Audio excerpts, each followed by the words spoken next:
really much, when people hear this, they immediately think politics. They immediately think, people with an axe to grind in one way or another. Let me reaffirm what Norm said. I'm here as a historian. I have no political axe to grind on this question.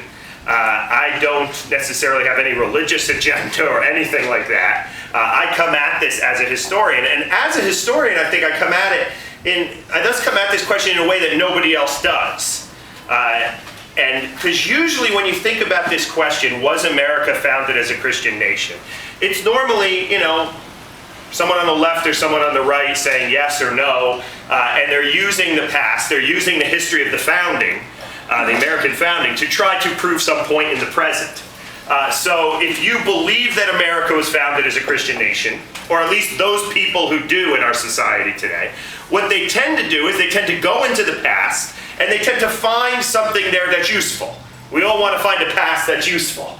So, hey, here's John Adams mentioning something about God or Christianity. That's useful to me. Here's John Adams, though, saying that he rejects the Christian doctrine of the Trinity, right?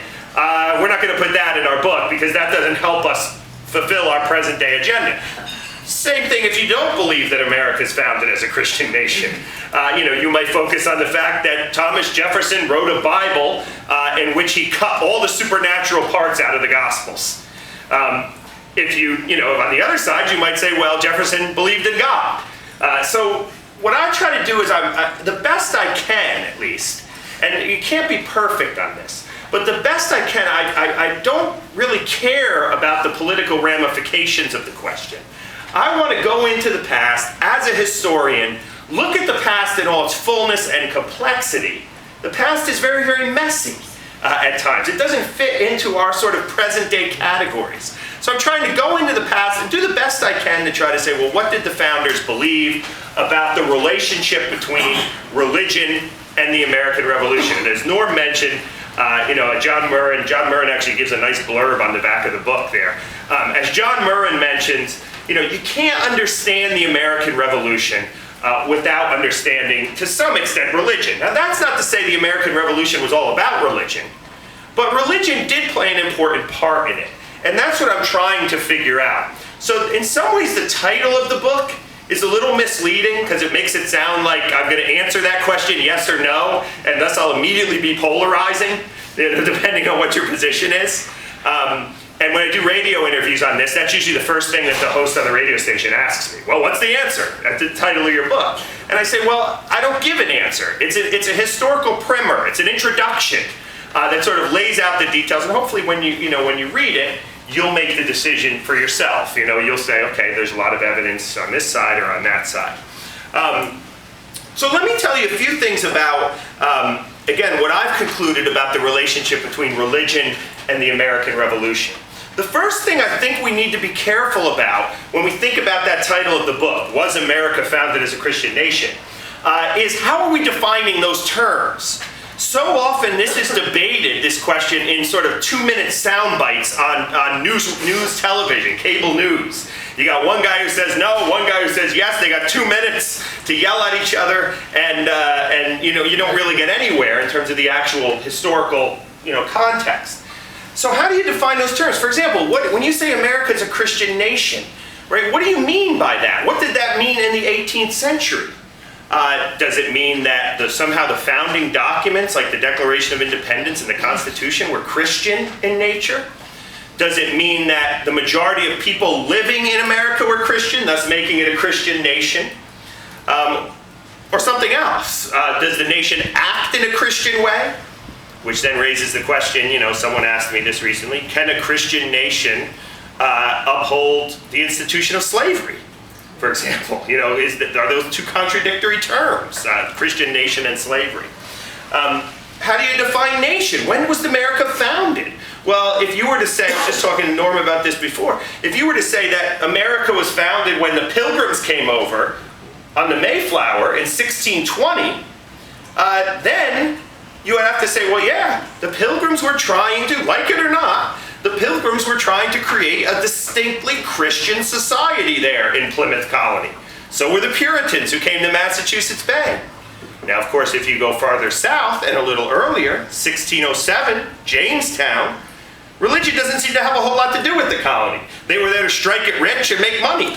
And religion took a backseat to economic interests. Or what if you define nation or when the nation being founded in, say, 1776 or 1789 with the Constitution, the ratification of the ratification of the Constitution, or maybe the nation, if you define nation as the way people feel towards each other as being part of something big, a nation, it could have even come later. So, for example, if you were walking down the streets in Philadelphia in 1800 and you said to someone, who are you? What is your identity? What is your political identity? They would probably not say, I am a member of the United States of America, or I'm a citizen of the U.S. They would say, I'm a Pennsylvanian, or I'm a Virginian. Who's the Southern the reenactor here, right? You know this, right? I'm from an individual state rather than necessarily a nation. It's really not till after the Civil War in many ways that especially people in the South start thinking for the first time that we're part of a unified nation rather than I'm a South Carolinian, or right? I'm from Texas, or something like that. So depending on how you define your terms, you might come up with a different answer to the question in the title of the book, Was America Founded as a Christian Nation? So let's get into some of the details here, or a couple points just that I want to make in the time that we have here. The book really has three parts to it. The first part, I sort of trace this idea of America as a Christian nation from 1800 all the way up to the present. In the second part of the book, I get into the Revolution, and the Founding Fathers. Couple things. One, the Bible was used very, very often by the Founding Fathers and by ministers in the era. I have a whole chapter on the way ministers from the 18th century used the Bible. And they used it constantly. They used their pulpits to preach the revolution. They would get up in their pulpits and say, God is on our side. We need to support this revolution. Again, I'm not particularly interested whether or not that was good or bad or right or wrong. It's just what they did. That's what the historical record shows. Now, what's interesting about this is, let's take these ministers, for example, like, say, John Witherspoon, the president of the College of New Jersey at Princeton. Which today is Princeton University, who was an evangelical Presbyterian minister, only minister to sign the Declaration of Independence, right? He's producing out of Princeton all of these pro-patriot pastors who go in, I say that 3 times fast, who go into these communities in New Jersey and Pennsylvania and so forth and start pastoring these churches that support the revolution. There's one of his graduates, his name is Enoch Green. And Enoch Green is the pastor of the Deerfield Presbyterian Church in Cumberland County, New Jersey. Enoch Green, in 1769, preaches a sermon from the book of Galatians in the New Testament, chapter 5 and verse 1. And in that verse it says, I'm paraphrasing here, but it says something to the effect of, we are no longer slaves to sin, but we have been set free from a yoke of slavery by Jesus Christ. And he preaches this sermon much like any Christian, for the past 1,000 years would have preached that passage. He says, we're sinful, like any Christians believe we're sinful. We thus need to be free. We need to turn to God to be free from our sins, and the slavery that's holding us down is the sin nature, or the devil, or something like that. 6 years later, Enoch Green preaches from the exact same passage, 1775 now. And I read both the manuscript sermons. They're in the special collections at Rutgers University if you want to go look at them yourself. In 1775, he preaches from the same text, and we know that because Presbyterian ministers wrote the text on top of their sermons. These were notes that I was reading. And in that sermon, the interpretation of the passage has completely changed from 6 years ago. Now, the enslaver is not the devil or sin, but it's George III. The freedom is not freedom in Christ, but it's freedom from Parliament. And the great freer is not Jesus Christ, but the Continental Army. So when I say that the Bible was very important to these people, many of these people depart from the ways in which the Bible, certain passages have been interpreted for generations and generations and generations in order to make the Bible fit with the political times of the day. So again, you can debate whether or not that's a good thing or a bad thing, but for the last 1,000 years before Enoch Green preached this sermon, no one equated slavery with George III. Or no one talked about freedom in terms of political freedom. They talked about Christian freedom, or freedom in Christ, as they would have said. So that's the first point I try to make in this book. The Bible was very important to the revolutionaries and to those who were patriots, but they also used it in very sort of different ways than historically the passages were used. Second point, let's take the documents, the Declaration of Independence and the Constitution. Let's take just for the sake of time, let's take the Constitution. Now, in 2008, and I don't mean to be political here, I'm just making stating this fact. In 2008, John McCain, when he was running for president, made a statement in which he said, "The United States Constitution teaches that we were founded as a Christian nation," and just sort of left it at that. Now, if you read the Constitution carefully, there's one reference to God in the Constitution, and that is right at the beginning. It says, "In the year of our Lord, 1787," which was simply the way of, saying what the date was. Other than that, there's no references to the Christian God, or any God for that matter, in the Constitution. Article 6 of the Constitution specifically says that there will be no establishment of religion. There will be no state church. The government will not fund a particular denomination or religion. And then, of course, we probably all know the First Amendment, in which it says there's freedom. We have freedom of religion, or freedom to practice religion without government intrusion. So, at first glance, it looks like the Constitution is a fairly secular document, and in the book I argue it pretty much is. There's nothing Christian about the Constitution. There's nothing in the Constitution that establishes a Christian nation. It clearly says that there's freedom of religion, and everybody has the right to practice religion the way they want. Now, compare that, however, to all 13, or 12, I should say, the 13 states. Each one of those states write their own constitution after the American Revolution. Now, if you look at those are deeply, deeply Christian in nature. Especially, they allow religious freedom. You can worship any way you want. But the founders of those constitutions have embedded within them qualifications for office holding that are really Christian. So, for example, let's take Pennsylvania, for example. 1776 Constitution says if you want to serve in government in Pennsylvania, you have to uphold the divine inspiration of the Old and New Testaments. You have to be a Protestant. And you have to uphold the Trinity. Or else you can't serve. Catholics then can't be in government in Pennsylvania in 1776. Jews, atheists. You need to be a Protestant. You have to uphold the inspiration of the divine Old and New Testament.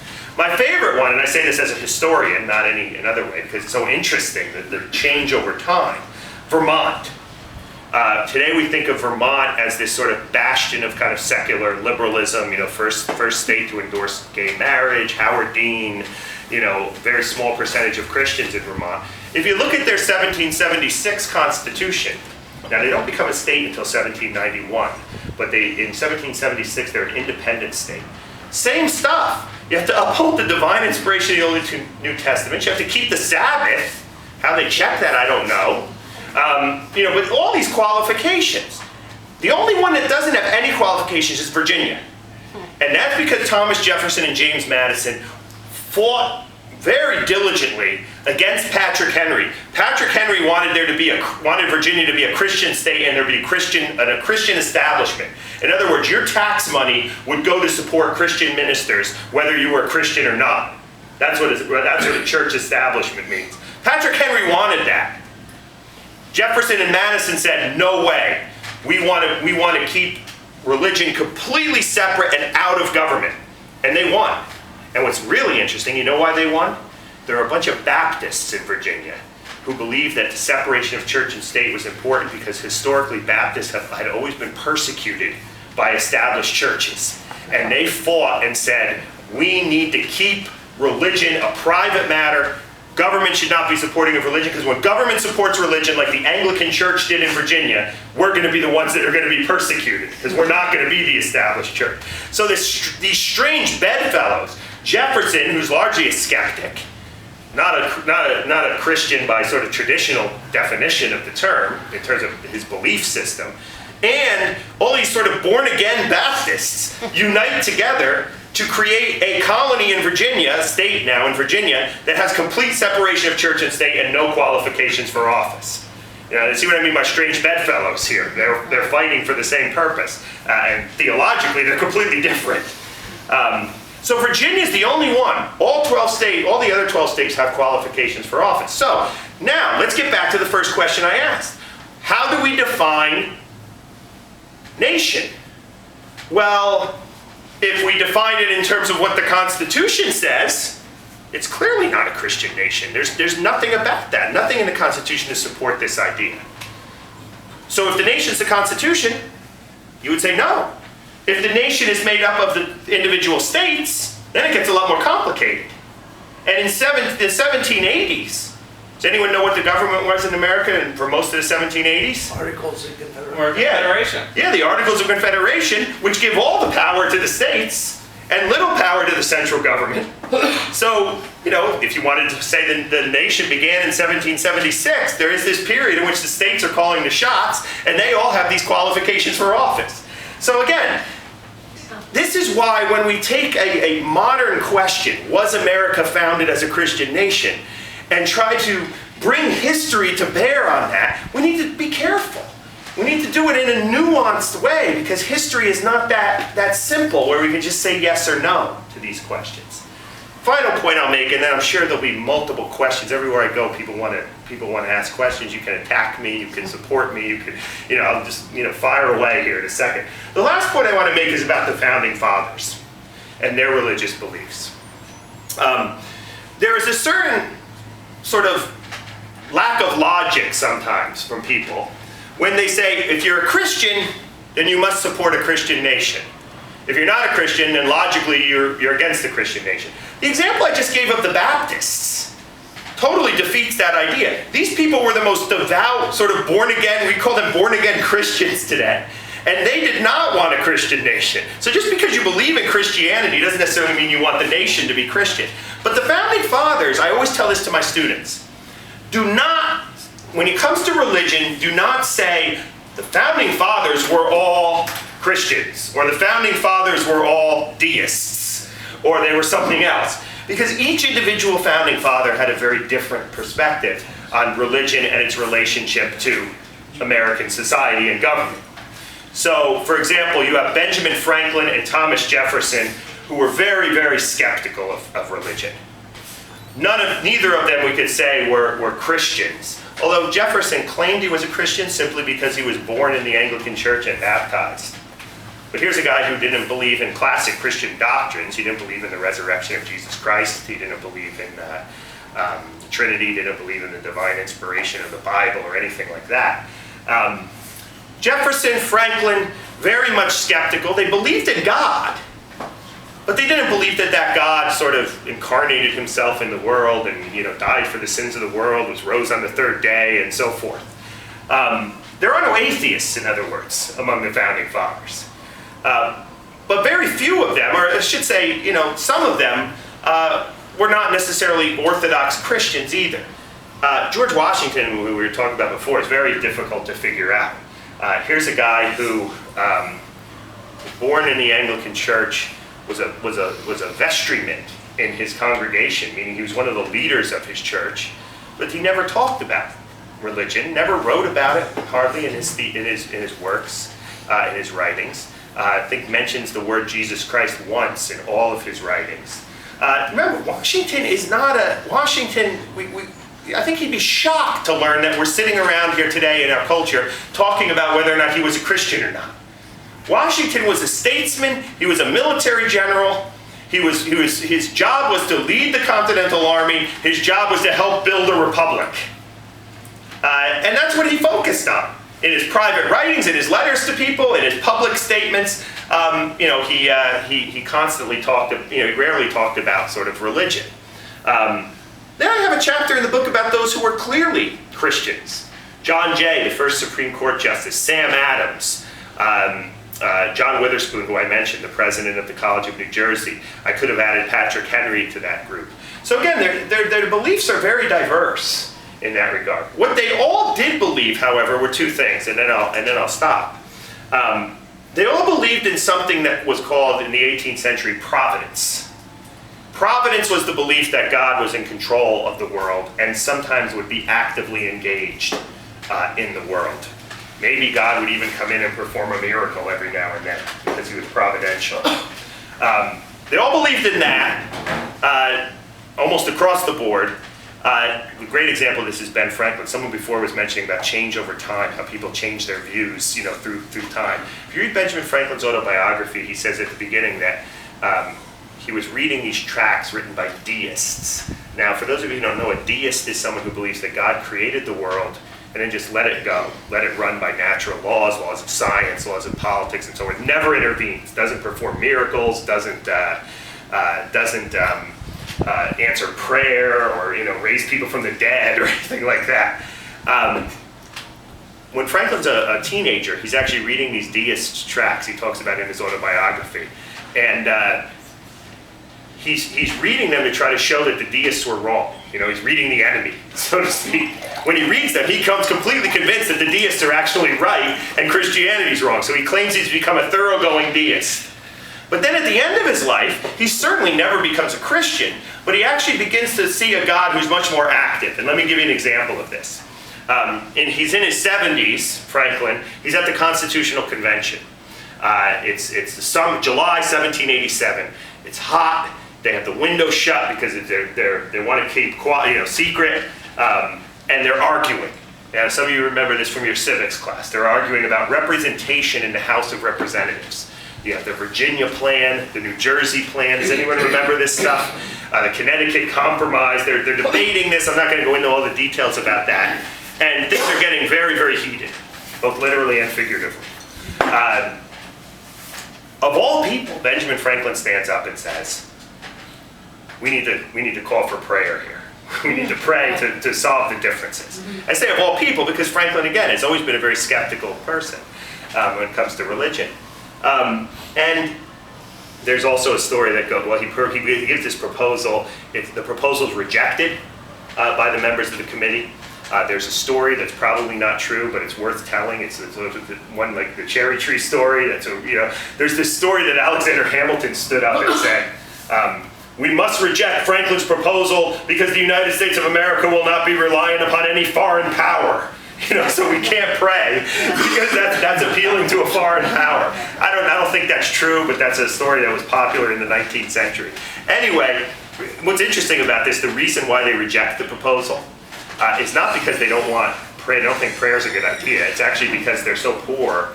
They don't have any money to support themselves. They can't afford to hire it. There's nothing in the budget available there to hire a minister to come in every day. So that's why they reject it if you read the minutes of the Constitutional Convention enough. So they clearly had this belief in providence. In other words, the Founding Fathers, you'd be hard-pressed to call them deists because deism implies God is not active. A deist doesn't ask for prayer, I guess is my point. And that's one of the distinctions I make. The second thing that all the Founding Fathers affirmed, whether they believed in Christianity or not, all the Founding Fathers believed that religion, and particularly Christianity, which was the dominant religion of the day, was actually good for the American Republic.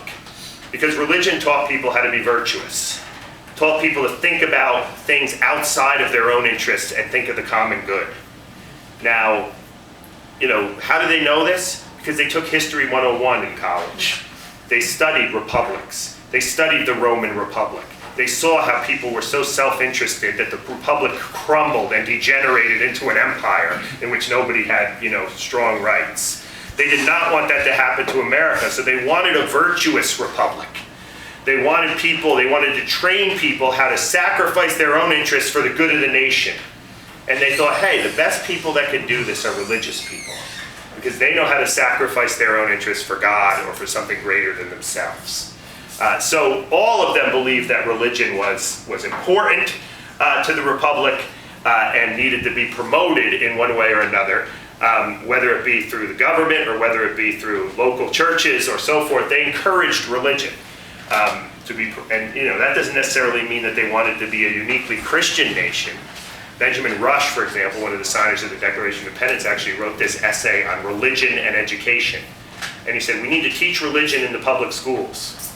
Sound familiar, right? We need to teach religion in the public schools. We need to teach religion because it will teach young men and women, even women, to be good Republican machines, right? People who are willing to sacrifice their own interests for the greater good. And I don't care whether that religion is the religion of Confucius, of Muhammad, or Christianity. Although at the end he says, Christianity's the best, he said, but I don't care. As long as that religion is teaching people to be virtuous and supporting the country, then I'm in support of it, and it should be taught. So these are just some of the things that I unpack in the book. Again, I talk about the relationship between Christianity and the American Revolution, the relationship between the Founding Fathers and religion. And then at the beginning of the book, I sort of trace this idea, who are the people running around saying that we're a Christian nation and not a Christian nation today, just to give some sort of background to all of that. So I'll stop there. Thanks for your attention, and we do have time for some questions? Absolutely. Yeah, let's take some questions, and that might be a way to flesh out some more of the things that I've written about in the book. Something